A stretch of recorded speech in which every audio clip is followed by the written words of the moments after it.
It's a great picture for Netflix, and it just shows how sticky their service is with consumers, that they've been able to persistently increase prices year after year. Their core customer base has remained with them.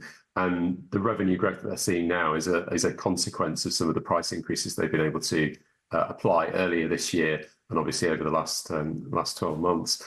So very, very strong fundamentals for Netflix. I would note that there are notes of caution here. We've seen persistently slightly elevated churn for Netflix in some of its core markets like the US following the introduction of higher price points. Netflix is still best in class in churn though, so it's not too big a worry.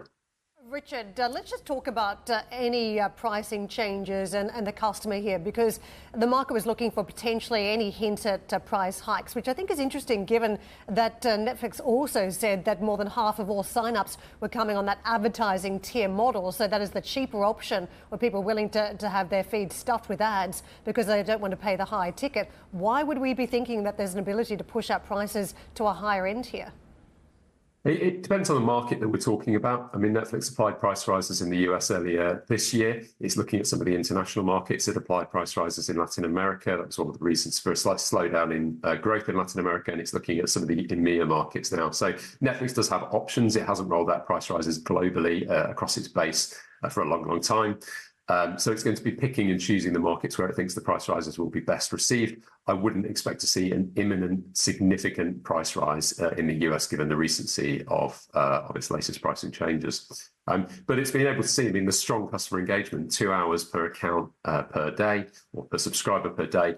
If you think the average TV viewer watches somewhere in the range of about 4 hours per day, that is a huge amount of viewing that Netflix maintains. And that is why it's able to apply significant pricing increases each year or every 24 months. Wow, 4 hours per day. I'm surprised they've got enough time to doom scroll at the same time. I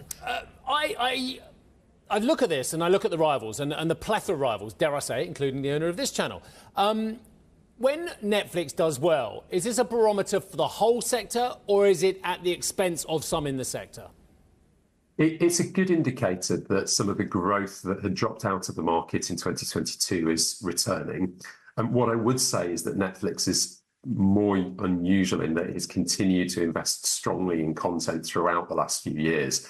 If you think about the last 24 months, we've had cutbacks in content expenditure, hiring freezes, redundancies at some of the major studios and streamers. And all through this, Netflix has tried to keep investing in content, and that sets it up extremely well over the next couple of years. If we think about scripted TV, dramas, romances, science fiction, Netflix is going to be responsible for, not far off 1 in 10 global series next year. So it's in a very, very different position to some of its competitors just in terms of scale.